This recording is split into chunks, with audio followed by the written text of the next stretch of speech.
Arranca ya nuestra sección en verde. Hoy nos acompaña Diego Peinazo, miembro de Ecologistas en Acción. Diego, muy buenas tardes. Hola, buenas tardes. Bienvenida a Córdoba TV. Diego, el medio ambiente está permanentemente de actualidad, pero es que en esta ocasión más que nunca, porque vamos a empezar hablando de algo directamente relacionado con la festividad de los patios, y es que geranios y gitanillas tienen en la mariposa africana a un potente enemigo. Sí, hay los geranios y las gitanillas, que eran plantas que duraban durante muchos años, ahora se han convertido casi en plantas de temporada porque hay una pequeña mariposa, la mariposa del geranio o el taladro del geranio. El nombre científico es Casireus marsalia, un poquito más difícil. Bueno, pues esta mariposa pues se encarga de que los geranios duren solo un año. Llega el verano, pone los huevos y la larva entra dentro del tronco y termina, en la mayoría de los casos, acabando con la planta.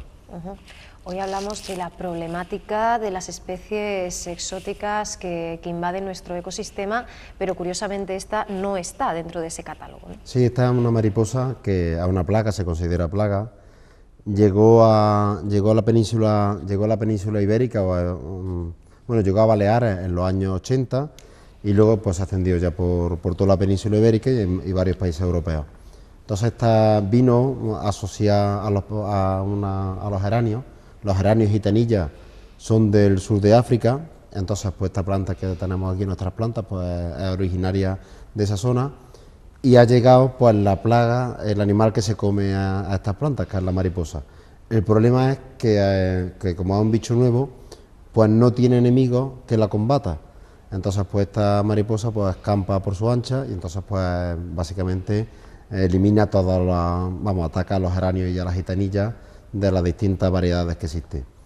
El problema que hay fundamentalmente con este bicho es que es un problema económico, porque cada año pues hay que costear renovar las plantas, pero todavía no es un problema con las especies autóctonas. Entonces por eso no está metido en el catálogo.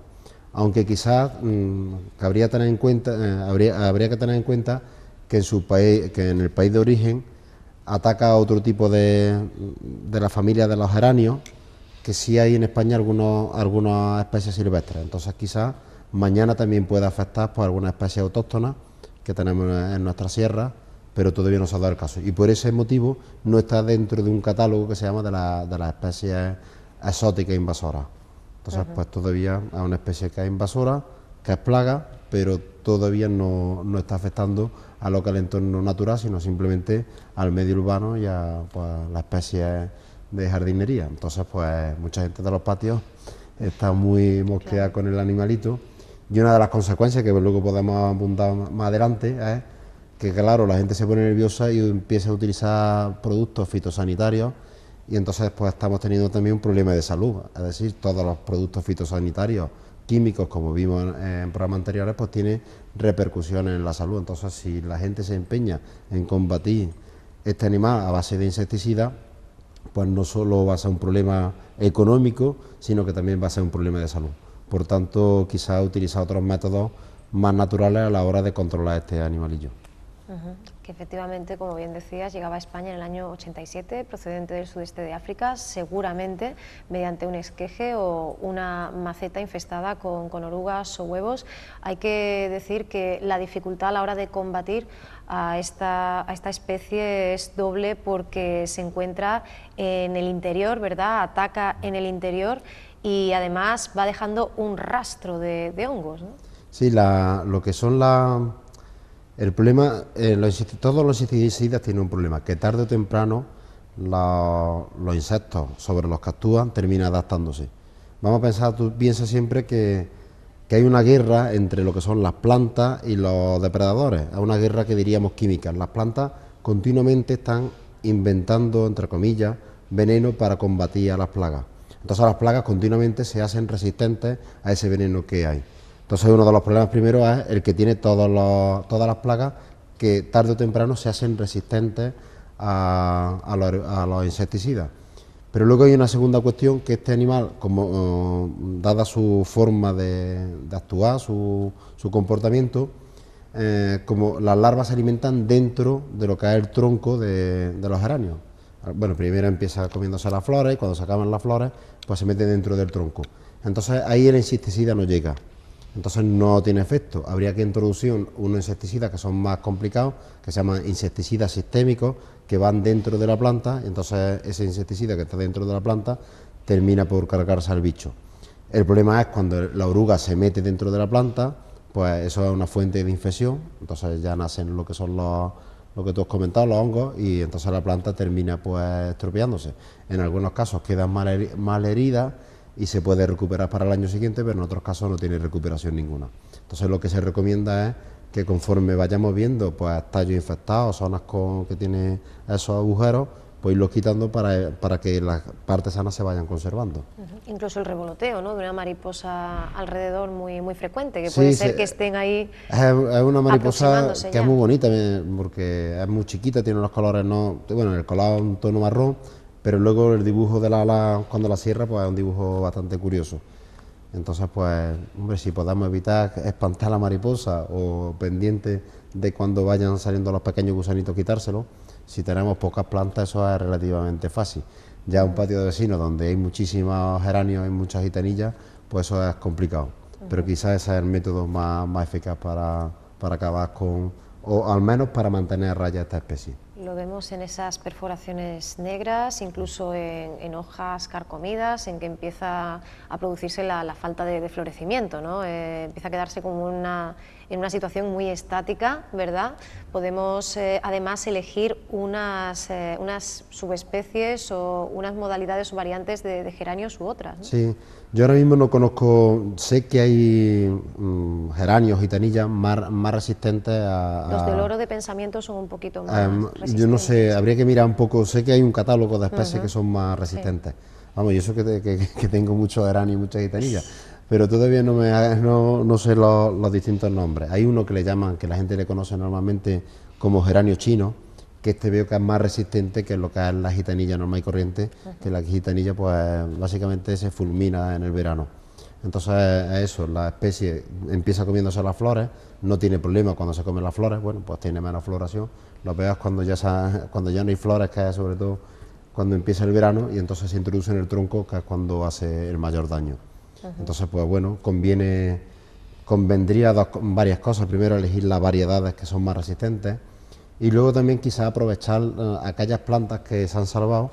Quizás esas plantas nos están indicando también que son las más resistentes a la plaga, y por tanto tendríamos que utilizar sus esquejes para siguientes siembras de otro año, porque quizás por ahí nos está indicando que estas plantas han desarrollado mayor resistencia a la especie que parasita sobre ellas. El ciclo del insecto se desarrolla con temperaturas cálidas, fundamentalmente, o sobre todo desde entre marzo y octubre, son 5 o 6 generaciones al año. Así que bueno, yo creo que esta era la mejor manera, ¿verdad, Diego?, Sí, de empezar, porque nos da una muestra, y además en una época como la que estamos disfrutando en estos días, de las consecuencias que tiene la presencia, ¿no?, de esas especies alóctonas, de esas especies exóticas invasoras. Sí, porque hay una cuestión que también nos sirve esta mariposa para explicar mejor el tema de la especie invasora. Lo que se llama clima mediterráneo no es exclusivo del Mediterráneo, sino hay muchas zonas del mundo donde tiene el mismo clima que nosotros. Lo que pasa es que está alejado a bastante distancia. Y en cada de estas zonas pues ha desarrollado su propia fauna y su propia flora. En concreto, estamos hablando de Sudáfrica, del sur de África, donde tiene un clima muy parecido a nosotros. Por eso permite que en Andalucía pues tengamos gitanillas, tengamos geranios, porque el clima es prácticamente el mismo. ¿Qué ocurre? Que en un ecosistema tiende a que todas las posibles formas de alimento estén ocupadas. Entonces, todo nicho ecológico, como se viene a decir, pues está ocupado por una especie que la depreda, y siempre esa especie que la depreda, pues existe otra que la depreda. Entonces está autorregulado. Lo que ocurre cuando viene una especie distinta es que altera esa condición. Entonces muchas veces lo que hace es competir con la misma especie que está ocupando ese nicho ecológico. No sé si me estoy explicando. Y en el momento que compite puede ocurrir dos cosas. La más favorable es que la especie autóctona sea más fuerte que la que viene, entonces no ocurre ningún problema ecológico porque se desaparece, pero si la especie que viene es más fuerte, termina por desplazar a la especie autóctona y por tanto se produce un desequilibrio ecológico. Quizá se me ocurre un ejemplo, los abrigos de visón, ¿no? Los abrigos de visón, aparte de la gente que nos oponemos a utilizar los animales simplemente como decoración, pues los abrigos de visón ha tenido una repercusión también como una especie invasora. El que se llama el visón americano es el que estaba en las paleterías. Ese visón americano que estaba en las paleterías se ha liberado en muchos sitios accidentalmente, otras veces por negligencia, otras veces porque no era rentable y han soltado los bichos, y ha desplazado a lo que es el visón europeo, que es algo más pequeñito. Ocupan el mismo hábitat, entonces como ocupa el mismo hábitat, el visón americano ha prácticamente llevado a la extinción al visón europeo. En la península ibérica, visón europeo prácticamente solo hay en Navarra y un poquito del País Vasco, y mientras que el visón americano pues se le encuentra ya recorriendo el río Manzanares. Y bueno, y hablábamos de esa mariposa que ataca las plantas, pero por supuesto no solo hablamos de las plantas, también hablamos de las personas y de los animales. Es el caso del mosquito tigre, una de las 100 especies exóticas invasoras más dañinas del mundo, que pica para extraer la sangre de los vertebrados, sobre todo de mamíferos y de aves, ¿no? Sí, uno de los problemas que tiene lo que son las especies invasoras, tiene uno que sería de orden económico, que es el que hemos comentado, que nos cuesta dinero cambiar las plantas. Tiene un componente que es de una alteración del ecosistema, y tiene un tercer componente que es cuando afecta también a las personas. Digamos que tiene un componente que es social, el caso del mosquito tigre. ¿Qué ocurre con el mosquito tigre? Pues bueno, aquí estamos acostumbrados a los mosquitos. Ha llegado esta especie, sobre todo ha llegado a la parte local de Cataluña. Parece que ha llegado a través de neumáticos usados, porque el bicho este, donde se desarrolla en los bosques, y aprovecha lo que son los huecos de los árboles que se quedan con agua. Ahí ponen sus puestas y ahí se desarrollan sus larvas, y luego incluso está adaptado para que si se secara ese recipiente, pues sus larvas pueden estar sin agua durante un tiempo. ¿Cuál es el problema? Que ese mosquito pues ha llegado aquí, ha aprovechado un nicho que estaba vacío, que es, por ejemplo, los platos de las mismas macetas, los platos que se ponen en las macetas, para poner la maceta, pues ahí ha puesto a sus larvas, y entonces pues se ha extendido bastante en toda esa zona. El problema es una especie que no estamos acostumbrados, y además que es bastante agresiva, pica por el día, mientras que el otro pica más bien por la noche, y claro, es un bicho que, aparte de la molestia que provoca la picadura, pues también es transmisor de determinadas enfermedades. En concreto, pues en Grecia, no me acuerdo muy bien cómo se llamaba, un tipo de fiebre que era del Nilo, no me acuerdo el nombre exactamente, pero que en Grecia se ha descubierto que este mosquito es vector de introducción de especies de enfermedades infecciosas. Es el caso del dengue, ¿no?, en América Central del Sur y el Pacífico, ¿no?, por ejemplo. Bueno, el mosquito este se ha extendido no solo, aunque es originario de Asia, está en Norteamérica, está en muchos sitios. Entonces, pues es un mosquito que, pues claro, que tiene su problema, precisamente porque todavía no existe el control de este mosquito. Entonces, pues, ¿qué es lo que ocurre con las plagas? Las plagas se producen cuando no existen los depredadores que los mantengan a raya. Entonces, pues aparece esta nueva especie y no hay especies que sean capaces de contrarrestarla. Antes hablabas también de esa alteración del ecosistema. Aquí tenemos otro gran ejemplo, que es el del black bass, ¿no? Sí, ese es y además nos da pie a otra cuestión que para mí es muy interesante. El blabla es un pez que le encanta a los pescadores porque es muy depredador. Entonces alguien que pesca, pues inmediatamente tú tiras el cebo, normalmente lo pesca o con pez vivo o con cucharilla, está pescando y el bicho pues inmediatamente se tira, con lo cual pues a quien le gusta pescar pues se entretiene mucho porque es un animal que es bastante depredador. El problema que es que nuestras especies de peces, las especies autóctonas, no estaban acostumbrados a los depredadores. ¿Por qué? Porque nuestros ríos eran los ríos de la vertiente de la parte sur, eran ríos que muchas veces se formaban en charcas, se quedaban aislados, y entonces un depredador hubiera acabado prácticamente con todas las presas, y hubiera acabado también incluso con el mismo. Si no tiene presas, pues desaparece. Entonces en nuestros peces no existen peces depredadores por esas condiciones ecológicas. ¿Qué ocurre? Que ahora mismo pues hay embalses que permiten que esas especies invasoras pues tengan su nuevo hábitat en las que establecerse aquí. ha ocurrido que durante mucho tiempo pues se ha extendido el bla bla y prácticamente ha llevado a la desaparición de todas las especies autóctonas. Si hay una fauna que está maltratada, esas son los peces autóctonos, es decir, que raro es el río que ya conserva todas las especies que deberían conservar. Y aquí le ha ocurrido a lo que es la fauna de río, le ha ocurrido dos cosas. Los mayores se habla de que existen dos causas principales por las que se pierde en biodiversidad. La primera es la pérdida de hábitat, es decir, nuestros ríos cada día están más contaminados y más modificados. Y una segunda cuestión es la aparición de especies invasoras. Entonces, pues es una segunda cuestión. Entonces, el bla bla en concreto pues está alterando bastante lo que son los ecosistemas fluviales y prácticamente ha hecho que desaparezcan especies autóctonas nuestras, como sería la colmilleja, como sería la pardilla, como sería incluso la boga, que entonces que ya están prácticamente haciéndolas desaparecer.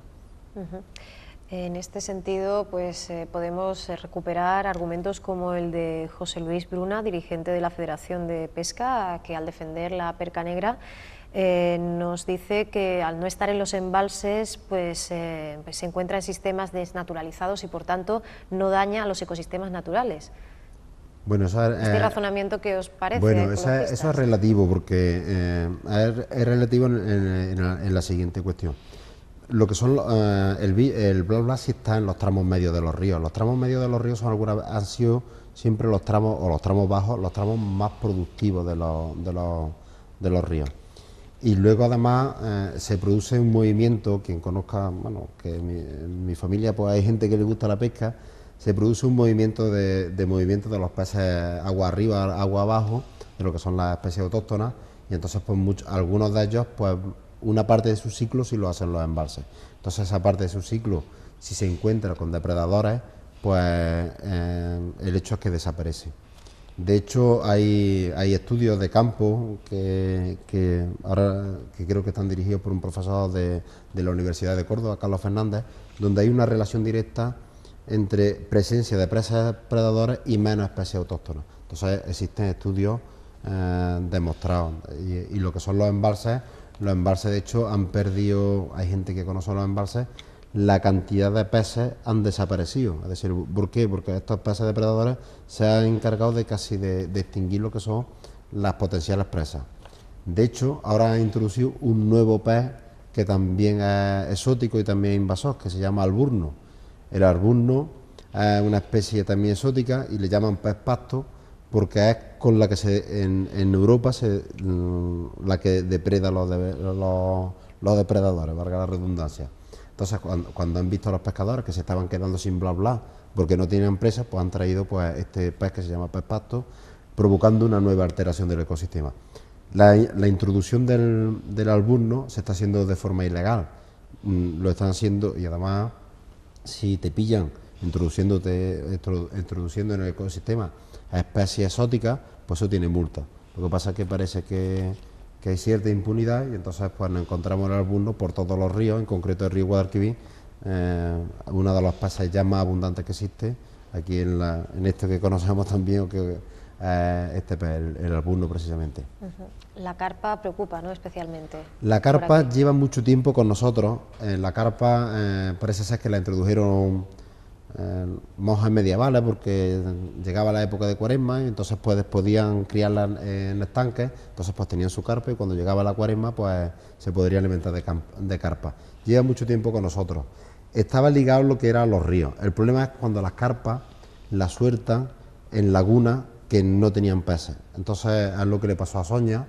La laguna de Soñas tenía una avifauna espectacular.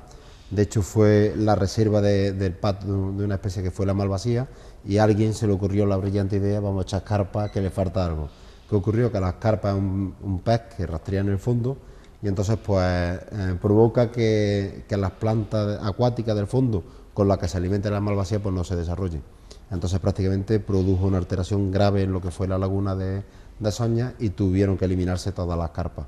Desgraciadamente la costumbre que existen de echar peces exóticos en las lagunas y en las charcas están provocando la desaparición de muchas especies que son muy interesantes y por tanto una pérdida de biodiversidad.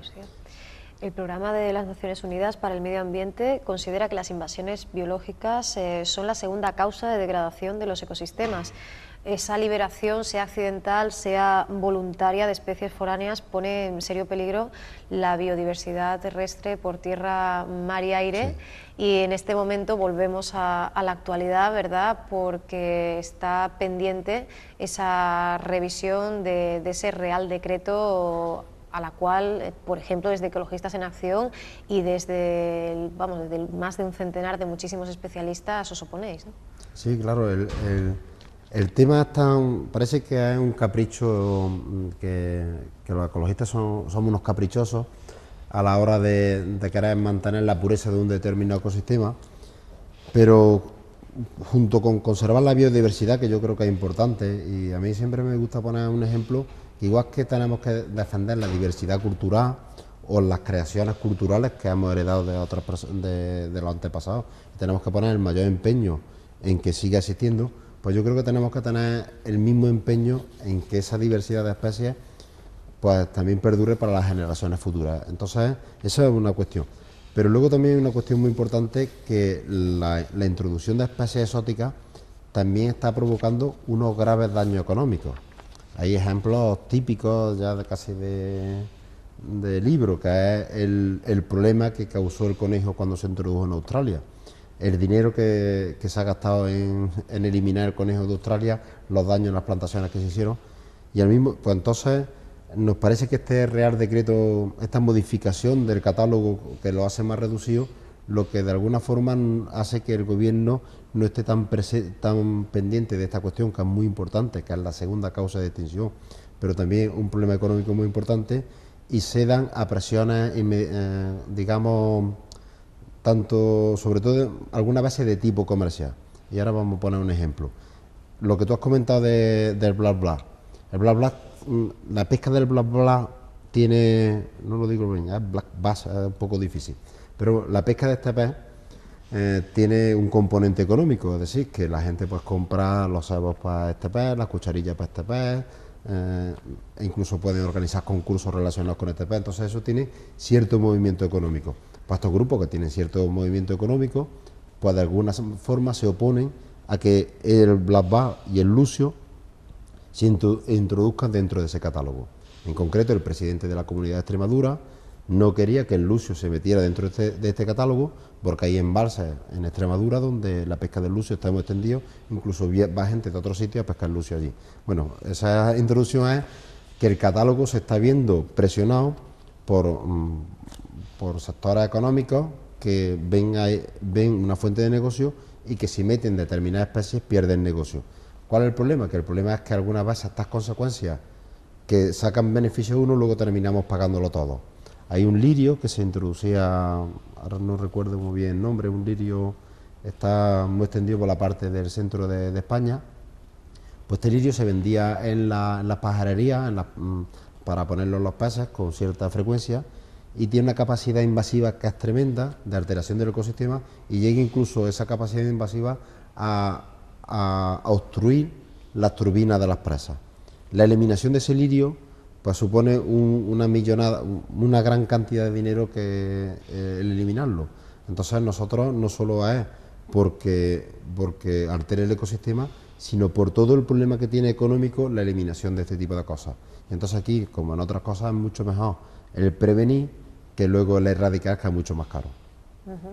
Hablábamos de ese Real Decreto promulgado en diciembre de 2011, lo definíais como un buen inicio, porque comentabais que hacía falta todavía clarificar más, una mayor especificidad, y aún así, pues a tenor de lo que está sucediendo ahora, se teme que vayamos hacia atrás, ¿no? Y de ahí ese manifiesto que firmaban pues aproximadamente un centenar de investigadores, de científicos, que se oponen a esta primacía de lo político por encima, claro, del estudio. Ahí es que el Ecologista de Nación primero quería que en el tema de la especie exótica el principal criterio que fuera un criterio científico, es decir, que se determinara claramente cuáles son las especies que son invasoras, no porque sean más rentables o menos rentables, sino porque realmente lo están haciendo, porque luego eso va a tener unas repercusiones, como hemos dicho. Entonces el comité de científicos que estudiaran los cambios, pues debería ser, nosotros decimos que tiene que ser vinculante y que tiene que además ser preceptivo, es decir, que eso hay que hacerlo siempre. No vale aquí porque un presidente de una comunidad autónoma presione, pues cambiar decreto en función de esos parámetros. Y luego una segunda cuestión, en el 2011 había un apartado que era especies potencialmente invasoras.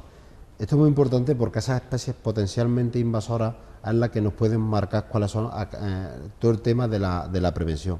Y voy a poner un ejemplo de aquí de Córdoba. Aquí mucha gente se ha dado cuenta, hay una familia de loros, de la cotorra de Kramer, que se le ve en el jardín botánico, se le ve en el Colón y ya están criando. Bueno, pues ahora mismo hay 10 cotorras de Kramer, o 15 o 20. No hay más cotorras de Kramer en la ciudad de Córdoba. 20 cotorras de Kramer no es ningún problema porque no tiene ninguna repercusión para el medio ambiente, incluso te puede parecer simpático pues ver ese loro que está volando por la ciudad. El problema acá es que si no existe un control desde el principio, esa especie que es potencialmente invasora, realmente se muestra como invasora, llegará un momento en que todos los frutales que rodean la ciudad se verían afectados por este loro, que sería mucho más difícil erradicar cuando el bicho ha alcanzado unos niveles altos que cuando todavía está en una fase previa. Entonces todo el tema de determinar cuáles son las especies potencialmente invasoras y ponerle un límite es muy importante por todo lo que nos referimos a la labor preventiva. Entonces nos oponemos a que ese catálogo se reduzca porque nos vamos a encontrar con problemas en el futuro. Porque se prevé una eliminación dentro de este contexto de especies potencialmente invasoras de unos 265 taxones, ¿no? Esto sí, yo creo que, fíjate que en algunas cuestiones que yo hubiera metido la mariposa que hubiéramos comentado, sí. Bueno, también esto está abierto a que se proponga, yo lo hubiera metido como especie invasora. Quizás reducir tantos taxones es lo que estamos diciendo, estamos propiciando de que muchas especies, pues... voy a comentar primero una cosa, es una ley difícil de cumplir y es una ley que todavía se ha promulgado, pero todavía no está teniendo todas las consecuencias que está teniendo. Entonces, el todavía descafeinar más la ley, lo que va a llevar a un momento donde sea pues un papel muy bonito, pero luego no tenga ninguna repercusión práctica. Entonces, reducir esa cantidad de especies, pues nos vamos a encontrar con problemas en el futuro, porque vamos a permitir que esas especies se sigan comercializando, esas especies pues se siembren a lo mejor en cunetas, porque estamos hablando de especies vegetales, en cunetas, en sitios en jardines, y mañana cuando esas especies pues salten al ecosistema, pues va a ser mucho más difícil de controlar. Desde el año 2007 vigente es la Ley de Patrimonio Natural y Biodiversidad, con antecedentes ya en el 79, derivados del derecho internacional y el de la Unión Europea, y el año pasado, a principios de 2012, ya pues diferentes organizaciones, entre ellas la propia plataforma de ecologistas, pero también entidades de pescadores, científicas, pues demandaban por escrito pedían esa prohibición legal de esa introducción de especies invasoras tanto al Ministerio como a las diferentes comunidades autónomas. Desde entonces hasta aquí, ¿qué hemos avanzado? Yo creo que se ha avanzado más bien poco. A mí me preocupa cuando tú vas a una pajarería y aparte de encontrarte perros, gatos y canarios, te encuentras no sé cuántos bichos distintos que no sabes qué repercusión va a tener en el medio ambiente una vez que se libere, porque la gente luego es muy irresponsable. Y se ha visto con el galápago de Florida, en concreto, que el galápago de Florida ya va al río y ve un galápago y es más fácil encontrar que sea una especie de un galápago de Florida que una especie autóctona. Entonces yo creo que se ha avanzado todavía poco porque todavía el control sobre ese comercio y luego una cuestión más difícil de controlar, porque la ley permite, antes de la ley, tú, bueno, has comprado el bicho legalmente y lo que te dice la ley es que comunique que tú tienes ese animalito. De tal manera que cuando tú te aburras de ese galápago de Florida, tú no lo tiras olímpicamente a cualquier sitio, sino tú tienes que, de alguna manera, comunicar eso. Yo creo que no se han dado los pasos suficientes para que esta ley, que es importante, se desarrolle. Porque para que una ley se aplique, no solo tiene que estar legislada, sino que hay que realizar campañas de concienciación para que la gente sepa que no se puede tener especies exóticas, que no se pueden liberar especies exóticas. Hay que hacer una campaña también de inspección, de ver en qué sitios se están comercializando o no se están comercializando. Entonces toda esa parte pues está bastante parada. Entonces, la verdad que está el tema de la crisis, donde una de las cuestiones donde más han recortado dinero pues en medio ambiente, pero que tarde o temprano todas estas cuestiones las vamos a tener que ir pagando y quizás con creces, y los problemas van a ser mucho mayores que si desde el principio pues se ponen las medidas oportunas. Se ha llegado a cuestionar incluso la validez del propio catálogo y bueno, desde ecologistas se acusa de tibieza, ¿no? Por parte de la clase política. ¿Cómo podemos valorar la reacción tanto del gobierno central como del regional? Que desde las comunidades autónomas, sobre todo, lo que se repite y lo que se reitera es que hay una gran falta de medios. Claro, la falta de medios siempre existe. Lo que pasa es que la falta de medios siempre se puede compensar. Yo algunas veces te sorprende cuando dice hay falta de medios, pero la mayoría de los políticos se vuelven locos para presentar un catálogo maravilloso. Luego el catálogo maravilloso de no sé qué no sirve para nada, pero si está impreso, escrito con muchas fotos, eso es una cosa que le encanta. Pero a lo mejor la expresión que requiere algunas veces pues algo más silencioso e incluso puede provocar conflictos con la ciudadanía, eso nunca se pone en marcha. Entonces, pues es lo que la falta de medios está, pero que medios existen para otras cuestiones. Entonces, eso por un lado, relativizarlo. Entonces, yo creo que sí hay una falta de voluntad. Es verdad que hay muchos frentes abiertos y no podemos comprender, pero que hay todavía poca sensibilidad ante este problema y eso no se traduce en acciones. Y entre otras cuestiones, porque quizás la ciudadanía todavía no es consciente de este problema.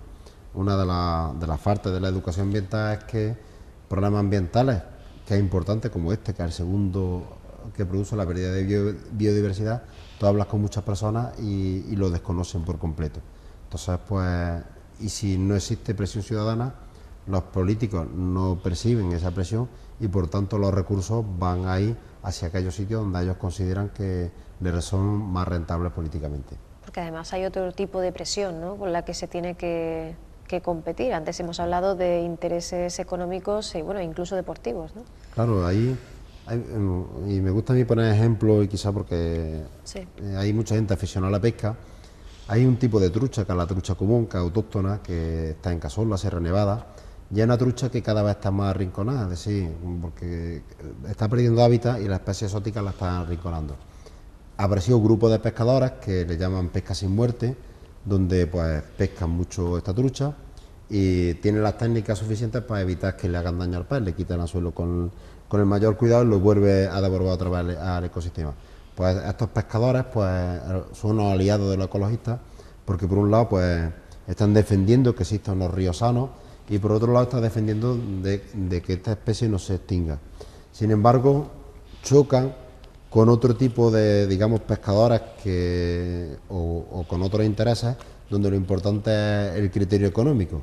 Entonces tú tienes un río donde puedes pescar trucha arcoíris y para eso has soltado previamente un camión entero de trucha arcoíris, con el grave peligro que hay en el ecosistema.